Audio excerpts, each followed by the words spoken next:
নবী বলছে সুবহানাল্লাহ 100 বার পড়লে, কথাটা বোঝেন, 100 বার কেউ সুবহানাল্লাহ পড়লে 100 নবী বংশের গোলাম আজাদ করার সওয়াব।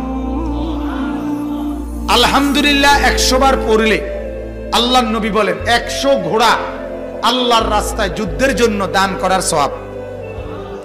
100 বার আল্লাহু আকবার পড়লে আল্লাহর নবী বলেন 100 উট হজ্জের মধ্যে আল্লাহর রাস্তায় কুরবানি করার সওয়াব। কয়টার সওয়াব কইলাম? সুবহানাল্লাহ, আলহামদুলিল্লাহ, আল্লাহু আকবার। এরপরে নবী বলেন 100 বার যে পড়বে লা ইলাহা ইল্লাল্লাহ, বলেন, আবার বলেন, লা ইলাহা ইল্লাল্লাহ, লা ইলাহা ইল্লাল্লাহ, লা ইলাহা ইল্লাল্লাহ।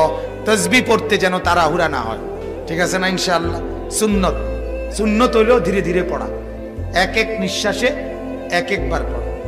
সুবহানাল্লাহ, সুবহানাল্লাহ, সুবহানাল্লাহ, সুবহানাল্লাহ, সুবহানাল্লাহ, সুবহানাল্লাহ, সুবহানাল্লাহ, আলহামদুলিল্লাহ, আল্লাহু আকবার।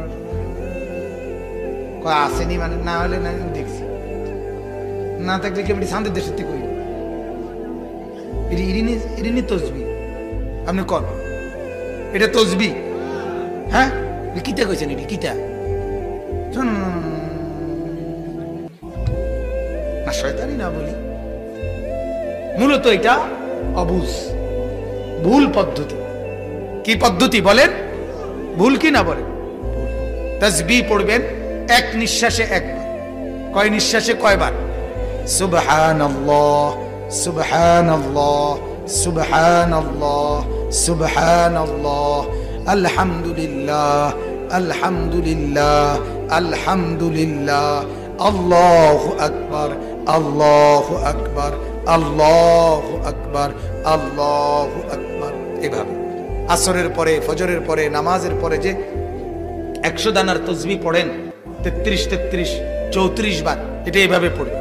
যদি বলেন হুজুর আপনার সময় কম, তাহলে আপনি পড়লেন না, বাবু আপনি যখন একেবারে বেশি কামিল হয়েছেন, কামি করেন। কথা বুঝেন না? আপনার যখন সময় নাই আপনি পড়লেন, আপনি যখন মরতেন না তো আপনি বাতে খান। এজন্য ধীরে ধীরে পড়া। তো বলতেছিলাম 100 বার কেউ যদি কি পড়ে, লা ইলাহা ইল্লাল্লাহ, লা ইলাহা ইল্লাল্লাহ, আল্লাহর নবী বলেন আমার উম্মত 100 বার সুবহানাল্লাহর নেকি তো হিসাব করে বললাম, 100 বার আলহামদুলিল্লাহর নেকি তো বললাম, 100 বার আল্লাহু আকবারের নেকি তো বললাম। আল্লাহর নবী বলেন উম্মত আমার লা ইলাহা ইল্লাল্লাহ 100 বার পড়লে নেকি আমি কেমনে বুঝাই রে উম্মত? আমি তো বলতে পারছি না, আমি তো ওজন দেখাইতে পারছি না। আল্লাহর নবী বলেন আমার উম্মত 100 বার যদি পড়ো লা ইলাহা ইল্লাল্লাহ তামলাউ মা বাইনাস সামাই ওয়াল আরদ, 7 আসমান ও জমিনের ফাঁকা জায়গাটা নেকিতে পূর্ণ হবে। এবার তুমি মাপ দাও, কথা বলেন, তুমি মাপ দাও। পৃথিবীর এই প্রান্ত থেকে ওই প্রান্ত তুমি দৈর্ঘ্য মাপো, তুমি প্রস্থ মাপো, এরপরে উচ্চতা মাপো, এরপরে ইট রাইখা চাও কদ্দুর হয়। কথা কয় না, ঠিক না? আল্লাহর নবী বলেন কেমনে বলতাম উম্মত, এটার সংখ্যা দিয়া বুঝাইলাম না। ওইটা তো 100 ঘোড়া বলছি, ওইটা তো 100 উট বলছি, ওইটা তো 100 গোলাম বলছি, এটার সংখ্যা দিয়া বুঝাইতে পারলাম না। এটা এই পরিমাণ নেকি যে আসমান ও জমিনের সব জায়গা নেকিতে পূর্ণ হবে। বলেন আলহামদুলিল্লাহ। ইয়া আইয়ুহাল্লাযীনা আমানু, রব্বুল আলামিন বলেন সেই ঈমান, সেই কালেমা, সেই লা ইলাহা ইল্লাল্লাহ আমি গ্রহণ করেছি বান্দা, এজন্য তোমাকে ডাক দিলাম।